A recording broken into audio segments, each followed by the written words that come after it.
Odysseus is remembered as the clever hero who spent 10 years fighting his way back to Ithaca. But clever is doing a lot of moral work here.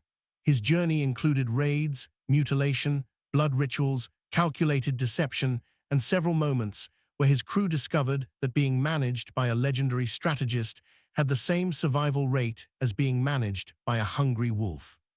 We are counting down the most disturbing things Odysseus did during his return, moving from ruthless decisions to acts that make the monsters look unusually professional. Number 7. He dragged the Lotus-Eaters back to the ship. On the island of the Lotus-Eaters, several of Odysseus' scouts ate a plant that erased their desire to return home. They did not attack anyone. They did not threaten the crew. They simply wanted to stay, eat lotus, and forget everything.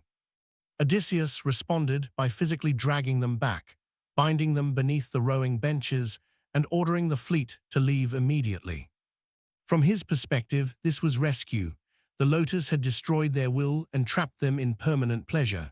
But from their perspective, their commander arrived, rejected their new lifestyle, tied them to a boat, and restarted the trauma tour. It worked. Consent remained temporarily unavailable. Number 6. He raided Ismarus after the war was already over. Odysseus left Troy as a victorious king. His first major stop was the city of the Sirens at Ismarus. Instead of quietly sailing home, his forces attacked the city, killed its men, divided the wealth, and took women captive. This was not a desperate survival decision, it was a raid. Odysseus later claimed that he told his men to leave quickly, but they stayed to feast. The Sirens gathered reinforcements, counterattacked, and killed 6 men from every ship before the Greeks escaped. So the homecoming began with unnecessary bloodshed, captives, stolen property, and a predictable retaliation. A strong opening quarter for a man supposedly trying to reduce travel time. Number 5. He turned Polyphemus' eye into an escape tunnel. The Cyclops Polyphemus trapped Odysseus and 12 companions inside a cave, then began eating them 2 at a time. Odysseus could not simply kill him because the giant stone blocking the entrance was too heavy to move. So he designed something worse. He sharpened a massive wooden stake, hardened its point in fire, got Polyphemus drunk, and waited until the Cyclops collapsed. Then Odysseus and 4 men drove the burning stake into his single eye and twisted it. The plan was brutal but necessary. Without it, everyone in the cave would have been eaten. Then Odysseus ruined the clean moral defense. After escaping beneath the Cyclops' sheep, he shouted insults from his ship. His crew begged him to stop. He continued. Finally, he revealed his real name so Polyphemus would know exactly who had defeated him. Polyphemus prayed to his father, Poseidon, asking that Odysseus return home late, broken, and alone. Excellent branding decision, catastrophic navigation policy. Number 4. He entered the underworld using blood. To learn how to reach Ithaca, Odysseus sailed to the edge of the world and performed a ritual for the dead. He dug a trench, poured offerings into it, sacrificed animals, and allowed their blood to collect. The shades gathered around because the blood temporarily restored their awareness. Odysseus stood over the trench with his sword, keeping the dead away until the prophet Tiresias arrived. Even his own mother had to wait. This scene is not disturbing because Odysseus attacked the dead. It is disturbing because he treated access to consciousness like a controlled resource. Desperate souls surrounded a pool of blood while he managed the queue with a weapon. Ancient customer service was extremely direct. Number 3. He listened to the Sirens while his crew did the dangerous work. Circe warned Odysseus that the Sirens' song would lure sailors to their deaths. The safe solution was simple: block everyone's ears and keep moving. Odysseus chose the premium experience. He filled his crew's ears with wax, but ordered them to tie him upright to the mast. He could hear the song while they rowed. If he begged to be released, they were instructed to tighten the ropes. This was clever, but also remarkably selfish.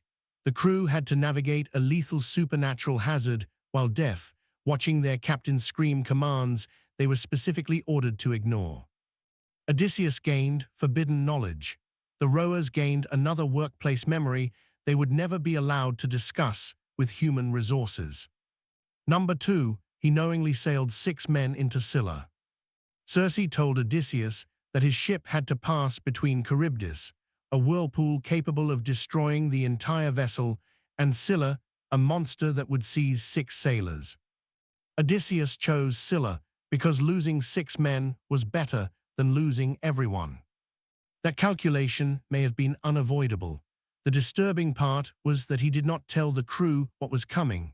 He feared they would stop rowing and hide below deck, leaving the ship helpless. So the men continued at their stations. Then 6 enormous heads reached down, selected 6 sailors, and lifted them into the air. Odysseus later described them screaming his name and stretching their hands toward him as Scylla carried them away. He knew the price, they did not. Leadership, apparently, meant keeping morale high by withholding the part where 6 employees were scheduled to become lunch. Number 1, he turned his homecoming into an execution chamber. When Odysseus finally reached Ithaca, he did not walk into the palace and announce his return.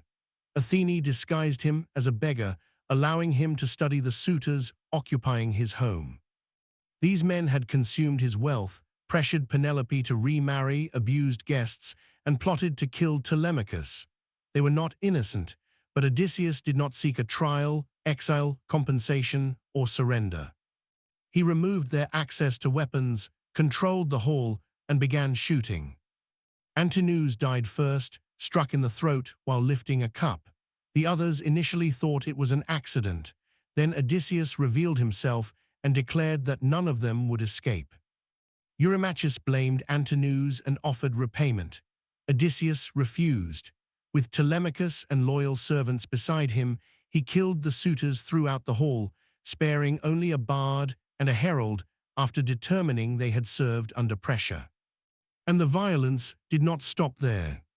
12 servant women accused of betraying the household were forced to remove the bodies and clean the blood.